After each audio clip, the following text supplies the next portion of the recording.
Morning students. आज अपने को टॉपिक मिला है characteristic of living organism bioscience. क्योंकि इससे पहले अपने क्या है कि केमिकल इवोल्यूशन करवा चुके थे स्टैनले मिलर और यूरी ने जो प्रैक्टिकल किया था, उसमें जो इनऑर्गेनिक कार्बन, मीथेन, नाइट्रोजन, इस तरह की जो प्रोडक्ट क्या था, गैस मिलाकर जो हाई वोल्टेज पर जो तैयार किया था रेड सूप, जिसमें माला के मनिये बन गए थे। बोले ये अमीनो एसिड बन गया, ये ग्लूकोज बन गया, ये फैटी एसिड और ग्लिसरॉल बन गया। उसके बाद में फिर ऑर्गेनिक की या कार्बन की चेन शुरू कर दी थी, और एक साइनोबैक्टीरिया नाम का एक बायो यानी इनऑर्गेनिक से ऑर्गेनिक पर आ गए थे। अपने इनऑर्गेनिक से ऑर्गेनिक पर आ गए थे। इनका मतलब है जिसमें कार्बन नहीं हो, जिस कंपाउंड में कार्बन नहीं हो। लेकिन ऑर्गेनिक का मतलब है जिसमें कार्बन 100% होना चाहिए, वही ऑर्गेनिक है। और अपने कार्बन के कंपाउंड से ही बने हुआ, अपना जो शरीर है कार्बन के कंपाउंड से ही बना हुआ है। तो केमिकल इवोल्यूशन की बात छोड़नी पड़ेगी, क्योंकि जूलियस हक्सले साहब थे, उनको बातें आने लगी थी जब केमिकल से जब बायो या जीव बन गया था, लाइफ आ गई थी साइनोबैक्टीरिया के रूप में। तो जूलियस हक्सले साहब को बातें आने लगी। उन्होंने क्या बोला कि जीव से जीव की उत्पत्ति हो सकती है, बायो से बायो की उत्पत्ति जेनेसिस हो सकता है, निर्जीव से नहीं, नॉन अलाइव से लाइव नहीं पैदा हो सकता। वैसे देखे तो स्टैनले मिलर और यूरी ने किया क्या था, उन्होंने नॉन अलाइव से ही लाइव पैदा किया। लेकिन स्टैनले मिलर और यूरी की बात को दरकिनार करते हुए हक्सले साहब ने बोला कि जीव की उत्पत्ति जीव से ही होगी, क्योंकि ये पता है कि सारे जीव जो है अपने जैसे, मतलब वो अंडे देते हैं, अपने जैसे जीव पैदा होते हैं, बच्चे देते हैं, वो भी उनके जैसे होते हैं। जीव से जीव की उत्पत्ति होती है। उन्होंने अपना एक डायलॉग मार दिया। तो जीव में क्या है कि चूंकि ऑर्गन होते हैं, ऑर्गेनिक होता है, ऑर्गेनिक कंपाउंड होता है, तो ऐसा तो है नहीं कि धरती पर अभी सिर्फ साइनोबैक्टीरिया जो शुरू में बना था वही ऑर्गेनिक जो जीव है वही चला आ रहा है, और कोई जीव ही नहीं। भाई अपने हिंदू पुराणों में और भी दूसरे ग्रंथों में सारों में लिखा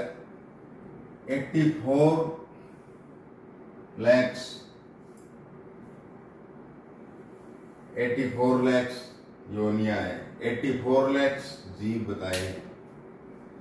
तो ये कैसे हो गई? शुरू में तो एक साइनोबैक्टीरिया ही बना था, तब ये बोला गया कि जीव की उत्पत्ति जीव से ही होती है। जैसे पहले एक प्रकार का वो था कि गंदगी से बीमारी पैदा होती है, इटसेल्फ गंदगी से नहीं होती, गंदगी से नहीं होती, तो किससे होती है? गंदगी के अंदर पनपने वाले जीव से बीमारी होती है, बैक्टीरिया पैदा होते हैं, तब बीमारी होती है। यानी जीव से जीव की उत्पत्ति होती है।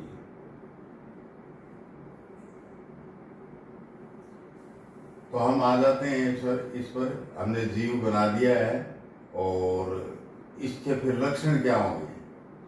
डिफर करना पड़ेगा नॉन अलाइव से अलाइव को। तो अलाइव के डिफर कैसे होंगे? इसका उल्टा सोच लो, हमेशा याद रहेगा कि जो चीज नॉन अलाइव में वो लाइव में होगी, बस। तो लाइफ में क्या होगी, मैंने इसको प्रोग्रेसिव मोड से इस तरह से लिया है कि एक वाइट लसलसा पदार्थ, कुछ हल्का गाढ़ा सा वाइट पदार्थ जिसमें कुछ ऑर्गेनली तैरते रहते हैं, इस तरह का जो लिक्विड है उसको प्रोटोप्लाज्म कहा। और इसी प्रोटोप्लाज्म के बारे में अक्जेले ने बाद में एक डायलॉग कहा कि प्रोटोप्लाज्म ही यानी जीव द्रव्य ही जीवन का भौतिक आधार है, फिजिकल, जो आपको दिखता है कि ये जिंदा है, ये इस तरह से दर्पण में दिखता है कि ये चीज जिंदी है, लाइव है। तो जिंदी चीज क्या है, लाइव चीज क्या बताइए जो दिख रही है, प्रोटोप्लाज्म। अब यूं तो जीवन के कई आधार बता सकते हो, जैसे जिस किसी को मोह हो, बोले भाई इसके तो जीवन का आधार ही इसकी पत्नी थी, इसके तो जीवन का आधार ही क्या है कि इसके बेटे थे, इसके तो जीवन का आधार ही क्या है कि वो गुरुजी थे, इसके तो और बात करें आगे ब्रॉड सेंस में, तो भारत में क्या है कि भारत में हम कह सकते हैं कि लाइफ का आध्यात्मिक आधार आत्मा है। तो वैसे ही अक्जेले ने क्या कहा कि प्रोटोप्लाज्म एक लाइफ का बेसिस है, जूलियस अक्जेले ने यह कहा। इसी प्रोटोप्लाज्म को जो मेम्ब्रेन ने घेरा, चारों तरफ सराउंड किया मेम्ब्रेन ने, तो बन गया सेल। इसको कहा सेल। जैसे किले की कोई दीवार है और बीच में क्या है, राजा का कोई महल है, इस तरह से ही मैंने बीच में डीएनए आरएनए बताया था कल। तो ये सेल होगी। तो ये कैरेक्टरिस्टिक सजीव में पाई जाता है, प्रोटोप्लाज्म और सेल पाई जाएगी। ऐसा नहीं है कि अपना जो शरीर है, किसी भी सजीव का जो शरीर है वो एकल बना हुआ हो। जैसे लगता है ना प्लास्टर करने के बाद में, ईंटों पर प्लास्टर करने के बाद में ऐसा लगता है ये दीवार तो एकल है, यूनिटरी है। No, this is not no. ये यहाँ पर जो यहाँ प्लास्टर हटा दोगे तो आपको क्या दिखेगी, इस तरह से ईंटों की कतार दिखेगी, यूनिट। सेम ऐसा ही लगता है आपको, धरती के ऊपर कितनी वो जो क्रस्ट है एक सी है। मतलब इंडिया की धरती है सारी एक सी है, एशिया की और रसिया की, यूरोप की, इनकी सारों की धरती जो है एक सी है। एक सी नहीं है। ज्योग्राफी में पढ़ोगे तो इनके नीचे क्या है कि प्लेटें हैं टुकड़ों में, मतलब तो कहने का मतलब अपने टुकड़े टुकड़े में बने हुए हैं पूरे, जिस टुकड़े को कहते हैं सेल। ये एक, इसको कह सकते हैं लाइफ की एक महत्वपूर्ण निशानी है सेल। बायोलॉजी की पूरी असली कहानी जो है सेल से ही शुरू होगी। शेप एंड साइज बहुत सारी, अब और आगे बढ़िया कैरेक्टर पढ़ने के लिए अब वो सेल्स जो हैं उनको ग्रुप्स में आप इकट्ठा करके देखें।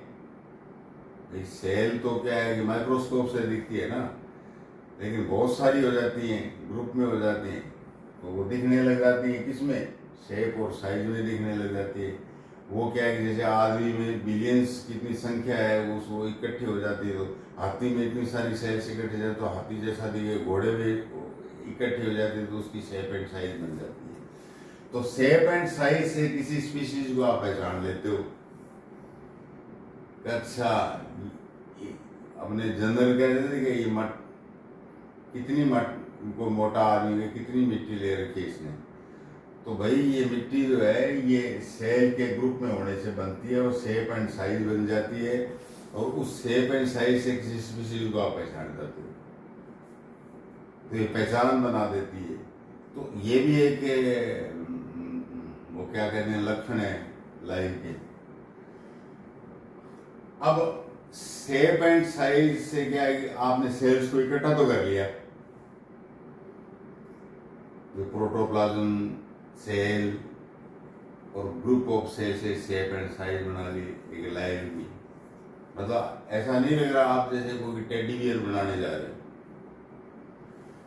अब क्या है कि इसमें अब वो ऐसा तो है नहीं कि ऐसी पड़ी रहेगी तो वो तो निर्जीव है, नॉन अलाइव है। उसमें और कोई क्रिया प्रतिक्रिया नहीं हो रही है तो वो तो फिर डेड है, नॉन अलाइव है। तो क्या मतलब हुआ? तो जो भी लाइफ में क्रिया प्रतिक्रियाएं होती हैं, रिएक्शंस जो भी होती हैं, उन रिएक्शंस को सारे जो वर्क्स हैं, अपनी लाइफ जो वर्क्स हैं बॉडी के अंदर, उनको 10 सिस्टम में बांटा हुआ है। पहले प्रोटोप्लाज्म, फिर सेल और फिर ग्रुप को टिश्यू का और बड़े ग्रुप को फिर ऑर्गन का। और ये बहुत सारे ऑर्गन, मान लो स्टोमक है, इंटेस्टाइन है, आपका माउथ है, आपका रेक्टम है, ये सब मिलकर के आएगी आपका लीवर है, पैंक्रियाज है, ये आपका डाइजेस्टिव सिस्टम बनाती है। आपके जो लंग्स ऑर्गन है, ट्रेकिया है, गले के अंदर फेरिंग्स है, ये इस तरह के ऑर्गन मिलकर आपका क्या हवा वाला सिस्टम बनाती है। कौन से हवा वाला? Respiration system. तो मतलब है कि ये इस तरह से 10 सिस्टम है। मैंने 2 ही बताए आपको। 10 में से बहुत सारी क्रियाएं बता दी मैंने। न्यूट्रिशन, डाइजेस्टिव सिस्टम, उसका लिविंग जो लाइव होगा उसका एक डाइजेस्टिव सिस्टम होगा। न्यूट्रिशन, उसको एनर्जी के लिए ग्लूकोज चाहिए कि नहीं चाहिए? ग्लूकोज देने के लिए ये लाइव में न्यूट्रिशन की जो क्रिया है वो होगी।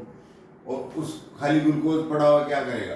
ग्लूकोज में ऑक्सीजन आएगी, वो जलेगा, यानी ऑक्सीडेशन होगी, तो क्या होगा? एनर्जी मिलेगी ना एटीपी के रूप में। तो ये रेस्पिरेशन, ये ग्लूकोज जलाएगा तो एनर्जी मिलेगी।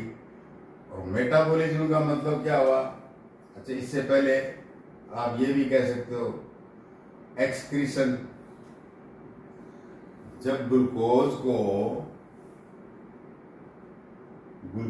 को आपने ऑक्सीजन से, यानी डाइजेस्टिव सिस्टम से, आपने रेस्पिरेटरी सिस्टम से जलाया इसको, तो ये गंदा पदार्थ निकल गया, कार्बन डाइऑक्साइड। और अमीनो एसिड्स से गंदे पदार्थ निकल गए, क्रेटिनिन, यूरिया, यूरिक एसिड, इस तरह के गंदे पदार्थ। और जो सॉलिड होगा वो भी तो बाहर निकलेगा फिशेस के रूप में। तो इस गंदगी को बाहर निकालने का काम कौन करेगा? Excretory system. सारे सिस्टम 10 के अंदर है एक्सक्रीटरी सिस्टम। अब एक सिस्टम सेंसिटिविटी एंड एडाप्टेशन, ये चलो मैं बाद में बताता हूँ आपको। पहले ये देखिए, ये बीच में फंस गए मेटाबॉलिज्म। कि मेटाबॉलिज्म, ये फेसबुक वाला मेटा नहीं है। मेटाबॉलिज्म मतलब क्या है कि जो शरीर है उसके अंदर 2 तरह की एक्टिविटी होती है, एक तो कैटा, एक एना।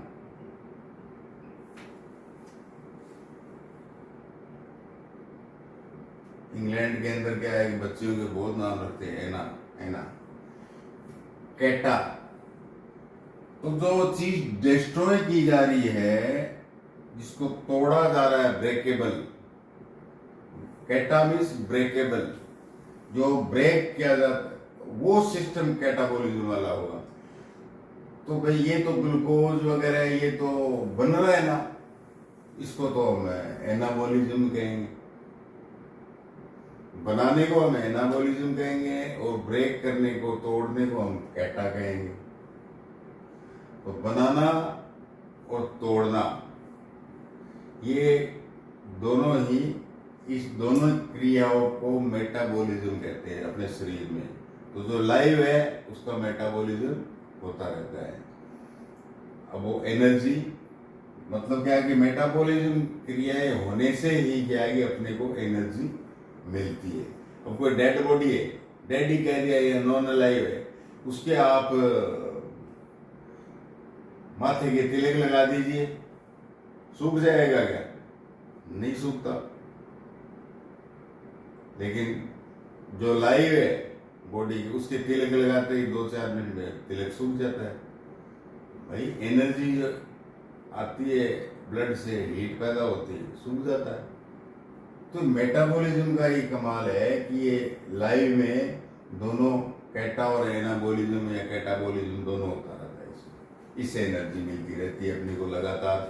लेकिन नॉन अलाइव को कोई एनर्जी से कोई लेना देना नहीं है, मेटाबॉलिज्म को इससे कोई लेना देना नहीं है। एक सिस्टम और है, sensitivity and adoption. Sensitivity and adoption. आप 0 डिग्री में माइनस में चले जाते हो। भाई धरती पर ऐसा कोई कोना है क्या जहां कोई लाइव नहीं रहता हो? कोई कोना नहीं है।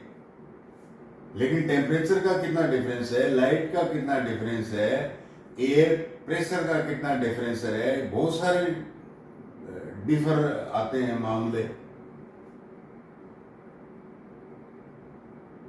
लेकिन जो लाइव है वो तो सेंस कर लेता है, अब टेम्परेचर ज्यादा है, सेंस कर लिया। भाई एसी चलाना, टेम्परेचर ज्यादा है। अब कोल्डनेस है, सेंस कर लिया बॉडी ने, अरे बंद करो इसको। और तो और जैसे रेप्टाइल्स हैं, रेप्टाइल्स में जो रेंग कर चलते हैं, छिपकली है, सांप है, अगरा वगैरह। ये एसी के कमरे में कभी छिपकली देखी है आपने? यदि आ भी जाएगी और बाद में आप एसी चला देते हो, कोल्ड में ले आते हो टेम्परेचर को, तो उसकी बॉडी सेंस कर लेती है। जैसे आदमी बॉडी सेंस कर लेती है, वैसे उसकी बॉडी सेंस कर लेती है, सेंसिटिविटी, क्योंकि वो जिंदा है, लाइव है, वो सेंस कर लेती है। सेंस करके क्या है, वो जिधर से गर्मी आ रही है उस जैसे दरवाजे की तरफ से आ रही है, दरार से गर्मी आ रही है, तो उस दरार की तरफ चलने लग जाएगी छिपकली। तो ये सेंसिटिविटी का मामला है। समुद्री जीव है, वो हॉट वाटर, कोल्ड वाटर, जो भी समुद्र में जैसा है उसको सेंस करने, उनको उनके अंदर सेंस ऑर्गन्स है, सेंसर है। आजकल तो सारा काम सेंसर से ही चलता है। क्या क्या क्वेश्चन है? बाद में पूछ लेना लास्ट में। Metabolism, sensitivity, adoption. तो ये जो कैरेक्टर है, ये लिविंग ऑर्गेनिज्म का कैरेक्टर होगा। 9th कैरेक्टर जो है reproduction. Reproduction.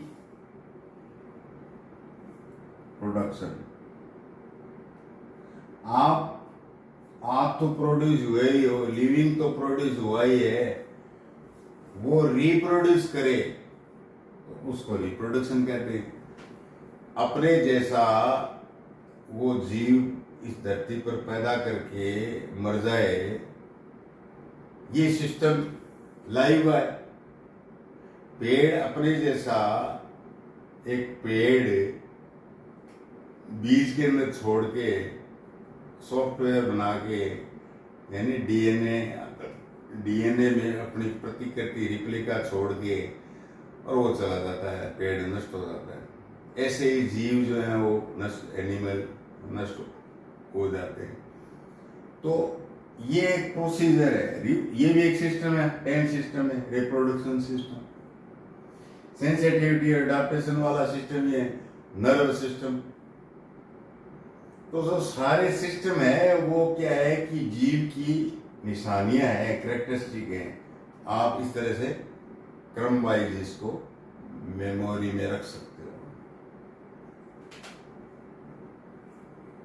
10 10 10 character life cycle. वैसे तो मैं पहले ही बता चुका हूं आपको लाइफ साइकिल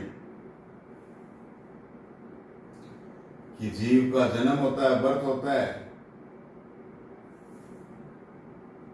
मान लो कोई एक प्लांट बना, उसकी एक फ्रूट में से सीड जमीन में लगा, वो बड़ा पेड़ बनता है। रूट, शूट, लीव्स, प्रकाश संश्लेषण से अपना भोजन बनाता रहता है, जड़ों से पानी खींचता रहता है। थोड़े दिन बाद उस पर फ्रूट आने शुरू हो जाते हैं। थोड़े दिन बाद पौधे के ऊपर क्या है, दाढ़ी मूछ आनी शुरू हो जाती है, फ्लोर। और फ्लोर में क्या, स्टेमन और गाइनोसियम जो मेल और फीमेल है, वो क्या है कि सीड बनाते हैं, बच्चा बना, सीड बन गया। और जो प्लांट है वो एक निश्चित अवधि तक सीड बनाता रहेगा, और बाद में चाहे उसको आप कितना ही फर्टिलाइजर दो, कितना ही पानी दो, कुछ भी दो, वो खत्म होगा ही होगा। जो 1 वर्षीय पादप है उसमें देखते ही हो आप इस तरह की घटना। जो होली के बाद में जो गेहूं पक जाता है, तो आप उसमें कितना ही पानी दो, कुछ भी दो, तो पक गया, खत्म हो गया तो हो गया। उससे तो आप सीड ले लो, बस खत्म कहानी। जितना ही फर्टिलाइजर दे दो आप। वही बात क्या है, ये जीव में, एक आदमी में 100 साल का हो गया, उसको कोई थोड़ी सी बीमारी होती है, फिर डॉक्टर कहता है अब तो इसको तो घर ले जाओ, सेवा करो, दवाई तो लगेगी तो है नहीं, क्या इंजेक्शन दूं। मतलब कहने का डॉक्टर ये कह रहा है कि अब इसका लाइफ साइकिल पूरा हो गया, इस जीव का, बायो का। ये लक्षण है इस जीव के। तो कोई 1-2 उदाहरण और भी अपने कर सकते हैं, जैसे कछुआ है, पीपल है। ये विष्णु भगवान के प्रति याद रखने के लिए कह रहा हूं। ठीक, कछुआ, पीपल, ये विष्णु भगवान के प्रति ये 250 साल तक जीते हैं। इनका लाइफ साइकिल क्या है, 250 साल का, 250 ईयर्स तक होता है। साइकस पेड़ है, जिम्नोस्पर्म, साइकस 500 तक, 500 ईयर्स तक जीता है। उसका लाइफ साइकिल 500 ईयर्स का होता है। आपके इसका सबसे ज्यादा देखा गया, इतना बड़ा मोटा पेड़, चौड़ा मोटा होता है कि उसको काट के बीच में से सड़क निकाल लेते हैं। वहाँ अमेरिका में होता है ये सेक्वाया जो पेड़ है, इतना मोटा होता है, इतना बड़ा होता है, इतना लंबा होता है। वो 1500 ईयर्स तक जिंदा रहता है। उसका लाइफ साइकिल, तब तक वो सीड्स देता रहता है। तो ये जो घटना है हैपनिंग है लाइफ साइकिल वाली, ये क्या है कि लिविंग ऑर्गेनिज्म की एक फीचर हो गई, एक कैरेक्टर हो गया। तो इस तरह से आप क्या है कि जो 10 कैरेक्टर हैं, ये आप जो है थोड़ा याद कर लेना। तो जो इसमें सबसे बढ़िया क्वेश्चन जो बनने वाला है वो ये है कि जो लाइव है उसमें एनर्जी किस रूप में होती है, मेटाबॉलिज्म से एनर्जी निकलती है, वो किस रूप में निकलती है, बोलो एटीपी के रूप में, एडिनोसिन ट्राइफॉस्फेट, एटीपी के रूप में निकलती है, जमा होती है अपने शरीर में ग्लूकोज के जलने पर। अच्छा, तो वो ये भी पूछ सकता है कि एनर्जी जो सजीव रखते हैं उसका फॉर्म क्या है, मैकेनिकल है, इलेक्ट्रिकल है, लाइट में, केमिकल में। तो ये भी पूछ सकता है कि लाइव की जो एनर्जी मेटाबॉलिज्म से होती है वो केमिकल फॉर्म में जमा होती है, केमिकल फॉर्म में ही काम आती है। चलो, ये करेक्टर तो आपने पूरे पढ़ लिए। 10 सिस्टम कैसे काम करते हैं, कुछ सिस्टम एनाबॉलिक हैं, कुछ सिस्टम कैटाबॉलिक हैं। ये नॉन एलॉय में नहीं पाए जाते। तो कोई पूछे कि नॉन एलॉय में कौन से सिस्टम नहीं पाए जाते, इसलिए हम उनको नॉन एलॉय कहते हैं, नेगेटिव क्वेश्चन। अब कंसेप्ट देखते हैं अपने बायोजेनेसिस, मतलब जीव से जीव की उत्पत्ति होती है। अब क्या है कि बातें आती हैं, अब ये कहते हैं, क्या कहते हैं कि कार्बन नाइट्रोजन ऑक्सीजन इसको आप मिला लो तो जीव बन जाएगा क्या, इसका मिक्सचर कर दो आप जीव बन जाएगा क्या। अरे जब मिलाया गया, गॉड ने या नेचर ने मिलाया, कॉस्मिक रेज थी, यूवी रेज थी और रिड्यूसिंग एनवायरनमेंट था नेचर का, तब तो बन ही रहे थे। साइनोबैक्टीरिया बना ना, केमिकल इवोल्यूशन हुआ ना, ठीक है, वो ऑर्गेनिक में चेंज हो गया। अब इसको हम कहेंगे ऑर्गेनिक इवोल्यूशन।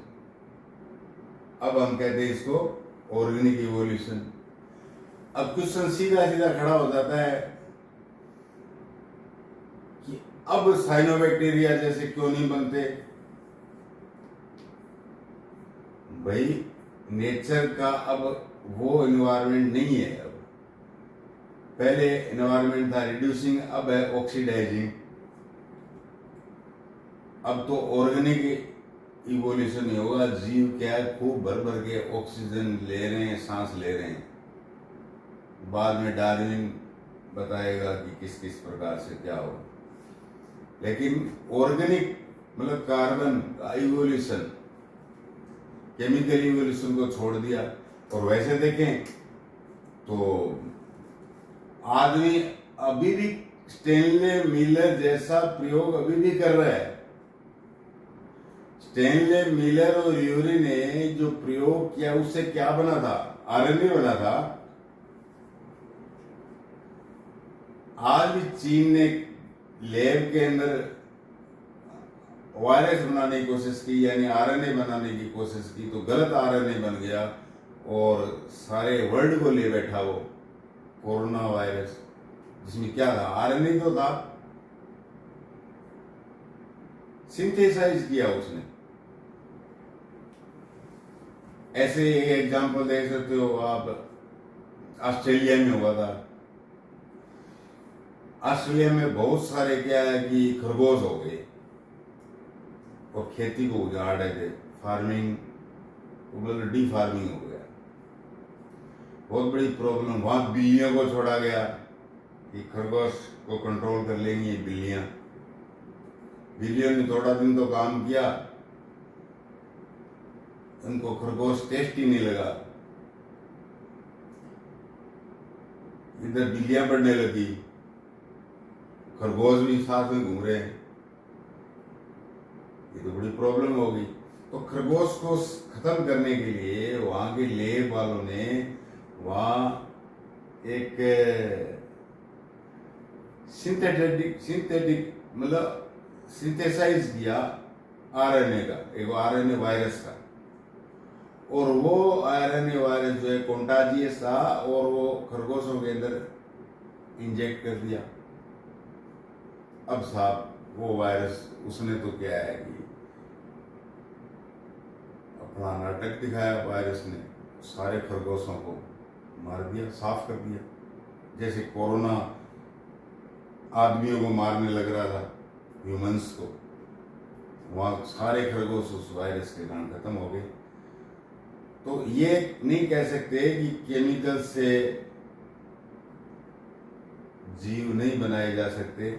ठीक है, जीव बन गए, आगे क्या प्रोसीजर है ऑर्गेनिक इवोल्यूशन का, इसलिए कार्बन का आगे क्या क्या डेवलपमेंट हुआ।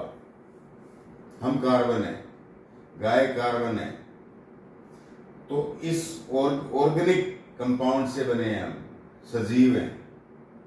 हमारा आगे क्या इवोल्यूशन होता है, तो उसको क्या है कि एक धारणा ये रहेगी, ऑर्गेनिक इवोल्यूशन कंसेप्ट है।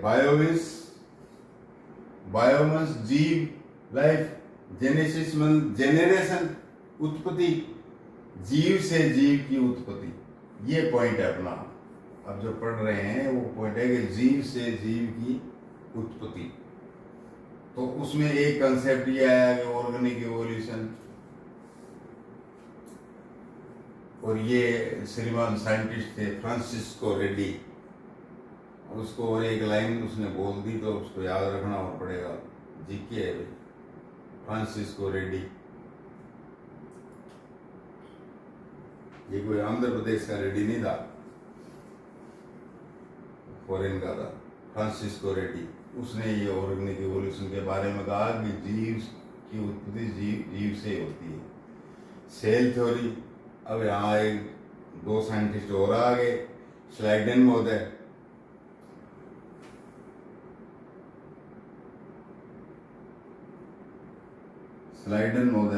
ये बोटनिस्ट थे, घास-फूस पर काम करते थे। और श्वान, ये प्राणियों पर, एनिमल पर।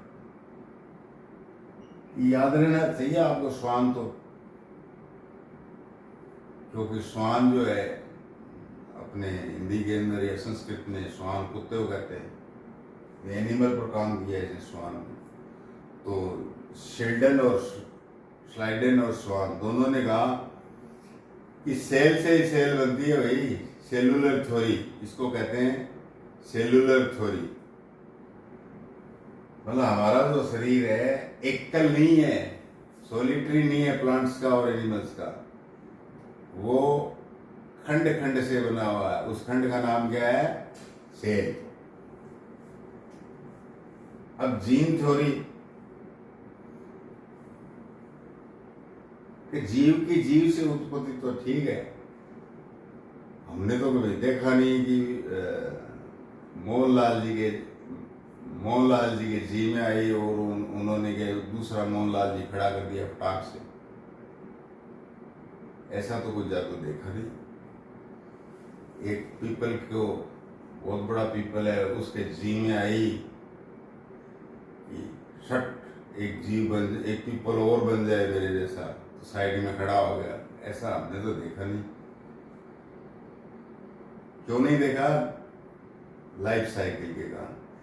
क्योंकि उसने, डार्विन ने ये बताया, चार्ल्स डार्विन ने ये बताया कि हरेक जीव की एक छोटी नेगेटिव एक फोटो होती है। क्या होती है? फोटो होती है। सारे मतलब सॉफ्टवेयर होता है, और सिर्फ वो जर्म प्लाज्म जिसको कह सकते हो आप, उसको आप, डार्विन ने जर्म प्लाज्म नहीं कह गए, ये कहा था पैन जीन। जिसे मेंडल ने कहा था ना जीन, डीएनए के टुकड़ों को जीन कहा था मेंडल ने, और डार्विन महोदय ने कहा था पान जीन, और वीजमैन साहब ने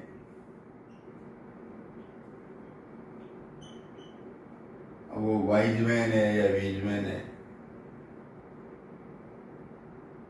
उन्होंने इस बीजमैन ने इस बीज का नाम जर्म प्लाज्म बताया। जर्म प्लाज्म कि हरेक सजीव की एक जीन्स होती हैं, 5 जीन, वो ही क्या है कि आगे पीढ़ी को बढ़ाती हैं, और जो शरीर है वो यहीं रह जाता है। बात तो गीता वाली होगी, आध्यात्मिक आधार जीवन का, कि सिर्फ आत्मा ही बाहर निकलती है अंतिम समय में, शरीर तो यहीं रह जाता है। तो भाई ये पेनजीन है, ये आत्मा बताया, मतलब डार्विन महोदय ने, और बीजमैन ने बताया जर्म प्लाज्म, कि ये थ्योरी है, ये शरीर जो आप देख रहे हो, जब उन लोगों ने क्वेश्चन किया मुझसे तो बोले ये सॉफ्टवेयर है, ये आगे ले जाता है, हार्डवेयर यहीं रह जाता है। अच्छा, तो हार्डवेयर मतलब बीज मैंने बताया कि कंटिन्यूटी ऑफ जर्म प्लाज्म ही आगे से आगे आगे जाता है जीव में, कंसेप्ट बताया उसने। सोमेटोप्लाज्म बॉडी हार्डवेयर, सोमा कहते हैं बॉडी को, SOMA बॉडी, तो बॉडी का जो प्लाज्म वो तो यहीं रह जाता है। अब एक और फिर डार्विन का एक छोटा सा बता देता हूँ कि इन 5 जीन में चेंज आने से क्या हुआ, इन्वायरमेंट से चेंज है 5 जीन में, और फिर क्या है कि ऑर्गेनिक इवोल्यूशन हुआ। जैसे अपने आ रहे हैं ना मोबाइल G5 जनरेशन का आ गया, तो वैसे क्या है कि अपने कि पैंजीन जो बंदरों की थी उसमें चेंज आने से क्या है कि आदमी जो है G5 या AI बन गया। आजकल AI चल रही है, 5 जनरेशन की जगह क्या चल रही है, AI चल रही है।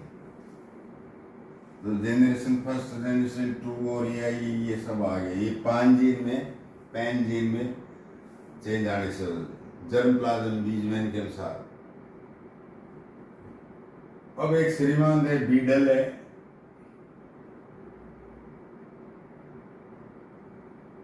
एंटाटम, 2 वैज्ञानिक थे। उन्होंने कहा कि हमारा जो शरीर है ना उसमें जो मेटाबॉलिज्म होता है एक चीज की, अब कि खाना खा रहे हैं, प्रोटीन का पाचन होगा तो उसके लिए एंजाइम चाहिए। ऑक्सीजन हीमोग्लोबिन से अटैच करेगा, ऑक्सीजन अंदर लेगा, उसके लिए एंजाइम चाहिएगा। What is the enzyme? Enzymes are the organic compounds which enhance the activity in the life। मतलब एंजाइम्स नहीं हो तो फिर मेटाबॉलिज्म होना जल्दी से मुश्किल हो जाएगा। कोई क्रिया शरीर के अंदर, जैसे हमारे भोजन का पाचन ही है, एंजाइम्स ढंग से नहीं बनेगा तो डॉक्टर के बोलेगा कि आपके एंजाइम्स ढंग से नहीं बन रहे, इसलिए आपका खाना नहीं पच रहा है। खाना पचेगा तो सही, उसमें क्या है कि महीनों लग सकते हैं। तो टाइम को बिल्कुल शॉर्ट करने के लिए ऑर्गेनिक कंपाउंड्स होते हैं जिनको एंजाइम्स कहा जाता है। ये भाई शरीर के अंदर कौन पैदा करता है? तो बीटल एंड टाटा ने कहा कि ये जीन पैदा करती है कि एक जीन है, मतलब डीएनए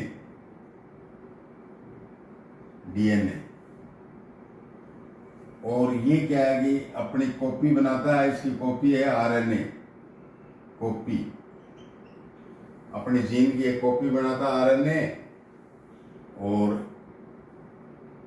यहाँ डीएनए है, ये कॉपी बनाकर यहाँ बाहर भेज देता है न्यूक्लियस से, कॉपी आ गई यहाँ आरएनए,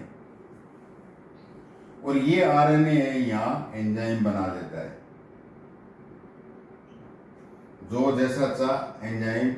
तो चाबी तो इस जीन के पास होगी ना उस एंजाइम की, जो आगे काम करेगा, प्रोटीन को पचाएगा या वो जो भी काम करेगी, ऑक्सीजन लाएगा।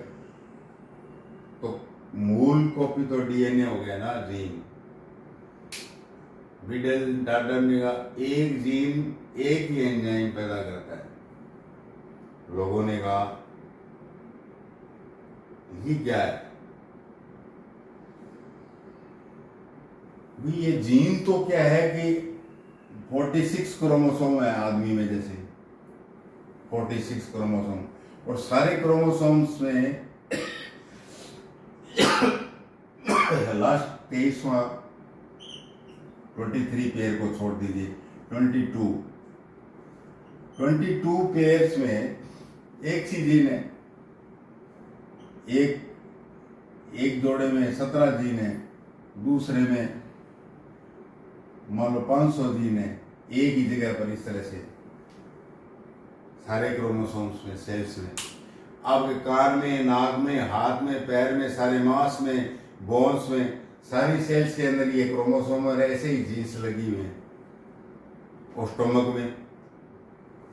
तो प्रोटीन पचाने वाली जो जीन्स है तो कान में भी है, नाक में भी है, पैर में भी है, वो प्रोटीन पचाने वाला एंजाइम क्यों नहीं बनाती? बीडल एंड टाटम पर ऑब्जेक्शन उठाया, तो आपने थ्योरी तो दे दी एक जीन एक जीन, तो फिर कहे कि नहीं नहीं नहीं ऐसी बात नहीं है, चेंज करो इस थ्योरी को, वेरिएबल जीन थ्योरी करो, variable gene theory. Variable gene theory का मतलब है कि जो जैसा उसको जैसा काम साधे वो करे। स्टोमक में ठीक है सारी जीन्स हैं, सांस वाली भी जीन्स है एंजाइम्स पैदा करने की, लेकिन यहाँ स्टोमक का काम क्या दे रखा है कि प्रोटीन को तोड़ना, अमीनो एसिड्स बनाना। तो सिर्फ इनमें से मान लो ये थी स्टोमक में, ये यहाँ लगी हुई सारे शरीर में यहाँ, तो सिर्फ स्टोमक के अंदर जो क्रोमोसोम सेल है वही क्या एक्टिवेट होकर अमीनो एसिड वाला एंजाइम तैयार करेगी, बाकी इनएक्टिव। तो भाई यहाँ हमारा कोई काम नहीं है। जैसे कोई सर्विसमैन बुलाते हो आप, बुला लिया एसी वाले को, वो आके गएगा ये क्या ट्यूबलाइट खराब, नहीं भाई वो आप ऐसा करो इलेक्ट्रीशियन को बुलाओ। इलेक्ट्रीशियन को बुलाया, उसको कहा ये जो हमारा जो किवाड़ है ये वो ठीक कर दा, कारपेंट्री ये वो, नहीं आप कारपेंटर को बुलाओ, कारपेंटर वाली जी नहीं करेगी ये काम, इलेक्ट्रीशियन वाली जी नहीं करेगी ये काम, एसी वाली जी नहीं काम करेगी। तो ये वेरिएबिलिटी होगी ना, तो इसलिए एक थ्योरी आ गई वेरिएबल जीन थ्योरी, वही सक्रिय होती है, विशेष डीएनए का खंड सक्रिय होता है इसमें। अब सजीवों में एक कंसेप्ट यह आया कि सेंसिटिविटी, जो मैंने बताया था एडॉप्शन और सेंसिटिविटी से एक टेंडेंसी होती है सजीव बायोजेनेसिस में, टेंडेंसी।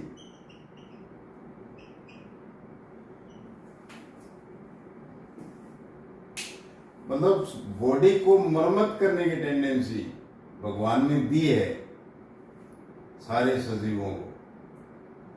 आप बीमार होते हो, ठीक, आप एंटीबायोटिक ले लेते हो, ठीक हो जाते हो, लेकिन आप एंटीबायोटिक लेते ही नहीं हो, ठीक तो फिर भी हो जाते हो आप।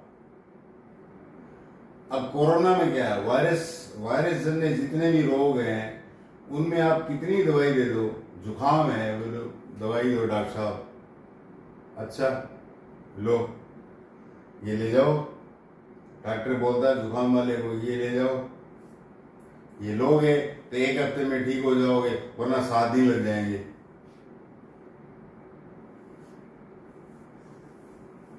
तो मेरा कहने का मतलब ये है कि एक मरम्मत करने की टेंडेंसी अपने शरीर में है। इस टेंडेंसी को कैनन साइंटिस्ट था, वो कैनन, उसने कहा होमोइयोस्टेसिस। स्टेसिस, होमो मतलब समान, स्टेसिस का मतलब फिक्स, कि मैं बदलूं नहीं, मैं वैसे ही रहूं, मैं बदलूं नहीं वैसे ही रहूं। योगा कर करके क्या है कि मैं बदलूं नहीं, मैं बूढ़ा नहीं हूं, मैं जवान हूं, मेरे बाल काले रहे, ये रहे। तो ये एक जो टेंडेंसी है सजीव के अंदर, ये कॉन्सेप्ट, तो इस टेंडेंसी को होमोइयोस्टेसिस कहा गया। अब बॉडी के अंदर देखा होगा आपने, 50 डिग्री में आप घूमते हो गर्मियों के अंदर, तो जब आप पेशाब यूरिन आता है आपका बिल्कुल पीला आता है और कम मात्रा में आता है, क्योंकि आपकी बॉडी को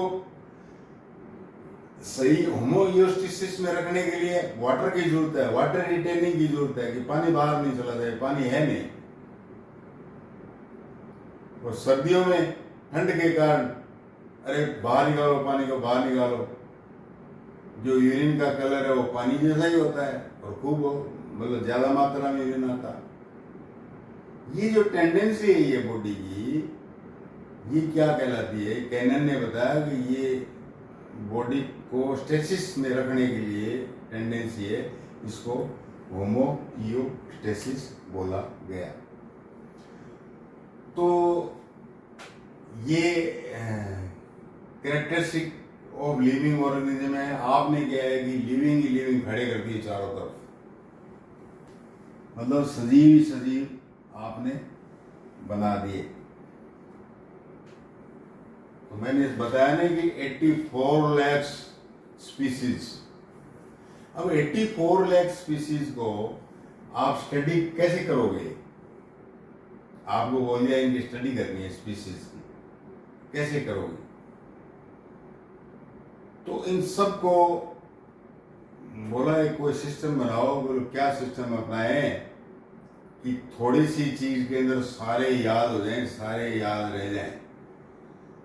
कि स्पीसीज के अध्ययन के लिए, स्टडी के लिए क्लासिफिकेशन, एक सटीक और बढ़िया फुल प्रूफ क्लासिफिकेशन सिस्टम लाओ। तो इसको हम पढ़ते हैं क्लासिफिकेशन में।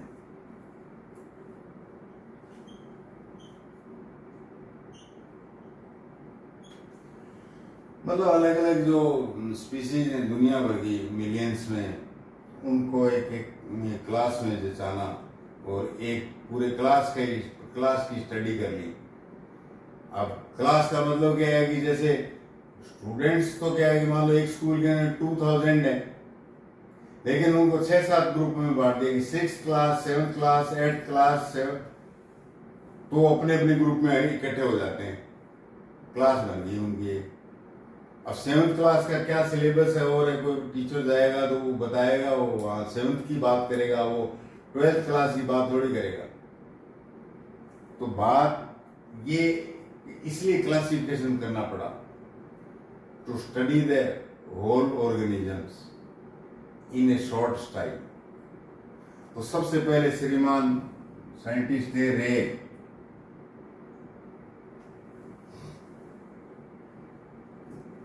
जॉन रे, इन्होंने शुरू किया क्लासिफिकेशन।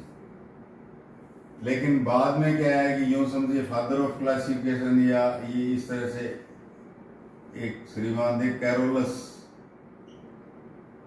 लीनियस, जिनको मॉडर्न क्लासिफिकेशन का जन्मदाता बताते हैं। मॉडर्न क्लासिफिकेशन, मॉडर्न का मतलब है कि जैसे आपका नाम मान लो वैभव है, आपका नाम वैभव है, ये होगी स्पीसीज।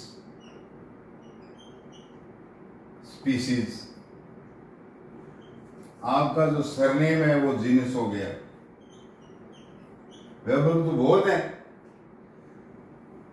कैनी साहब, ये जो वैभव जो है ये वर्मा लगाता है, वैभव वर्मा, ये जीनस हो गया। वर्मा तो बहुत है, मतलब बड़ा होता था ना इस तरह से ग्रुप। देखिए आप ऐसे, मैं इसको बड़ा कर रहा हूं, भले ही आप उल्टा कर लो, एक ही बात है। ये जीनस आ गई। जीनस के बाद में क्या आएगी?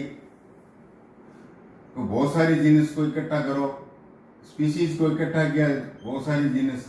एक जीनस है, एक जीनस के अंदर क्या है कि बहुत सारे ऑर्डर है, ऑर्डर सॉरी फैमिली,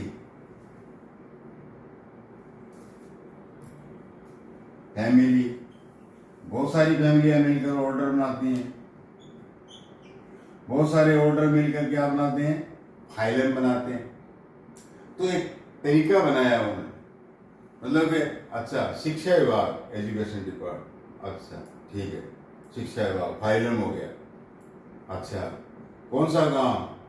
बोलो एक्स गांव। अच्छा,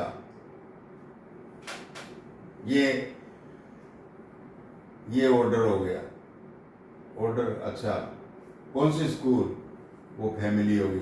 आखिर तक क्या है कि आप तक पहुंच जाएंगे, वो स्पीसीज तक पहुंच जाएंगे, आप स्पीसीज हो।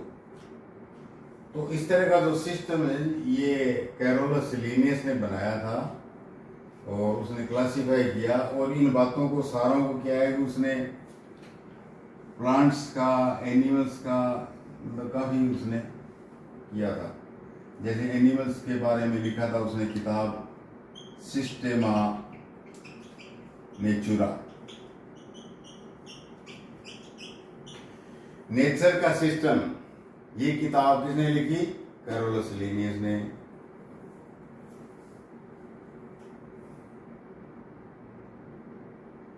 जेनेरा, मतलब जिन से याद रखना, जेनेरा, जेनेरा प्लांटेरम, पौधों में प्लांटेरम। एक प्लांटेरम और लिखी थी इसने, कौन सी प्लांटेरम? Classes plantarum. एक किताब और लिखी उसने। महान लोग होते किताबें लिखते हैं, अपने नहीं लिख सकते। कौन सी लिखी थी? फिलोसॉफिका, फिलोसॉफिका बोटानिका। कल बताया था ना मैंने,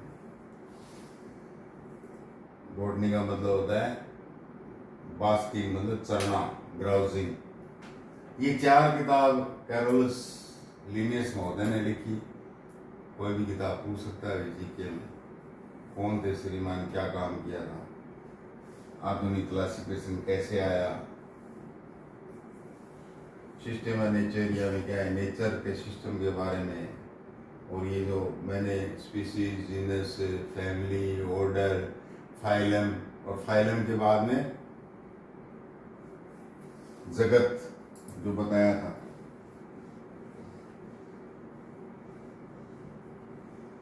तो वो नीचे का क्लासिफिकेशन जो है ना 5, वो छोड़ दीजिए फाइलम से।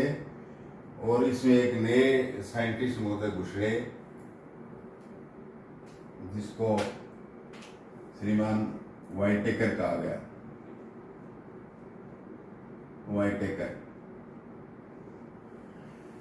वाइटेकर महोदय ने क्या है कि वो जो भी सारे जो सजीव है ना, लाइव है। अब सजीव पढ़ रहे हैं तो ऑर्गेनिज्म पढ़ रहे हैं, तो सारे ऑर्गेनिज्म क्लासिफिकेशन तो करके छोड़ो, अलग अलग करके तो छोड़ो, या ऐसे ही कुटले में छोड़ दोगे सबको। तो उसने 5 जो है जगत बनाए, मतलब 5 ग्रुप बनाए उसने जगत को। सही, 5 जगत बनाए उसने, 5 मतलब बड़े ग्रुप किए उसने। उसके बाद में चलेंगे हर एक जगत फाइलम को। पहला उसने कहा कि मोनेरा,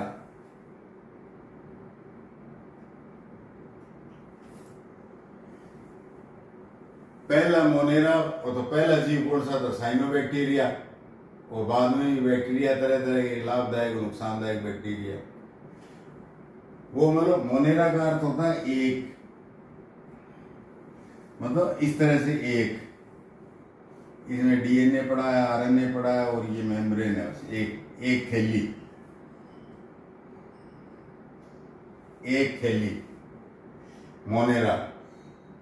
उसमें कौन से, जिसमें क्या है कि कोई दूसरी थैली, अंदर दूसरी थैली कह रहा हूं, या न्यूक्लियस, या अंदर न्यूक्लियस नहीं हो। डीएनए जो है कोई मेम्ब्रेन से नहीं घिरा हो, डीएनए थैली में नहीं हो, समझ गए? डीएनए किसी बैग में नहीं हो, खुला पड़ा है अंदर एक ही थैली में। तो बाहर अंदर सब एक में एक थैली है, मोनेरा।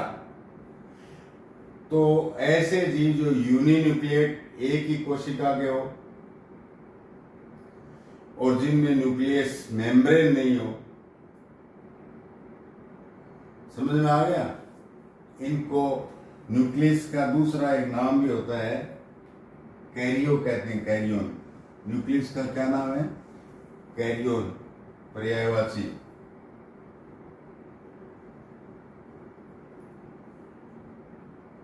कैरियोन नहीं है ये, वो कैरियोन नहीं है, चालू रखो चालू रखो। कैरियोन को न्यूक्लियस भी कहते हैं। तो इनको क्या है कि मोनेरा जो है इसको प्रो पहले, न्यूक्लियस से पहले, जो बैग में अंदर थैली बनी उससे पहले, तो इस तरह के सारे जीव जंतुओं को इकट्ठा करके उसने मोनेरा में फेंक दिया।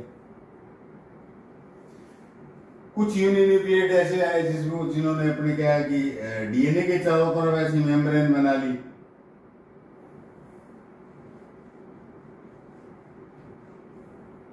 उनको यूकैरियोटिक कहा गया। यू का मतलब होता है रियल में, ये रियल में सेल है, पूरे ऑर्गन है इसमें, न्यूक्लियस मेम्ब्रेन भी अंदर थैली है, पैक है यूडीएनए। यूकैरियोटिक,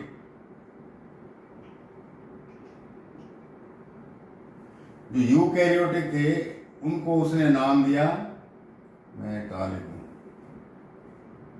प्रोकैरियोटिक तो मोनेरा नाम दे दिया, और यूकैरियोटिक को नाम उसने दे दिया प्रोटिस्टा।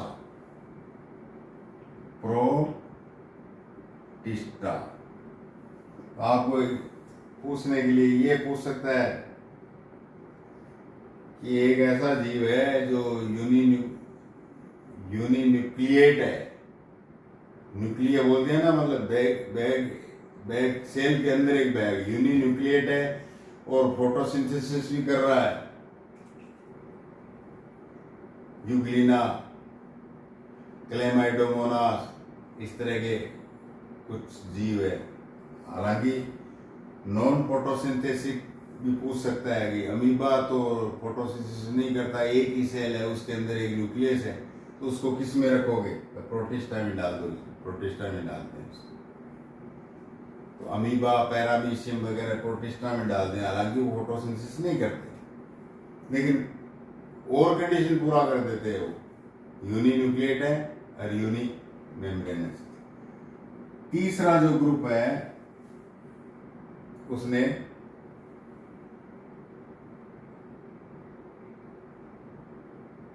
फंजाई का बनाया। फंजाई, अब ये तो फोटोसिंथेसिस नहीं करती, ऐसी सेल भी है जिसमें न्यूक्लियस भी है और लंबा है और अपने से दिखता है और सफेद है, मतलब कोई उसमें कलर नहीं है और है, और सेप्रोफाइटिक है, दूसरे पर जिंदा रहते हैं, पैरासाइट है। ऐसे ग्रुप को किस में डालोगे? जिसमें क्या है कि सेल के चारों तरफ सेलुलोज और काइटिन की दीवार है, सेलुलोज की दीवार है। प्लांट्स में है तो प्लांट्स वो, लेकिन फोटोसिंथेसिस नहीं करने वाला प्लांट है, तो इसको अलग रखोगे, फंजाई में रखो। इसके बाद में फिर क्या हुआ कि अब तो सरल है, 4 और 5 प्लांटी दिखते हैं सारे आंख से, प्लांटी और जू, एनिमल्स। प्लांट्स और एनिमल अलग बना दिया, और छोटे मोटे थे उनको रंगहीन, हरे और थैली वाले और बिना थैली वाले, ऐसे कैरेक्टर करके इसने 5 ग्रुप बना दिए बड़े।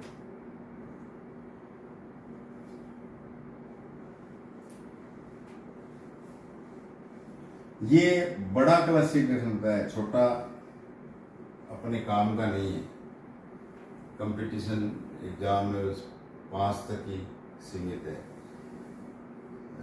तो वो अमीबा को पूछ लेगा क्लासिफिकेशन में ये क्या है, और जो प्लांट्स है उसको किस में रखा, बोले प्लांटी में डालते हैं इसको वर्गीकरण में।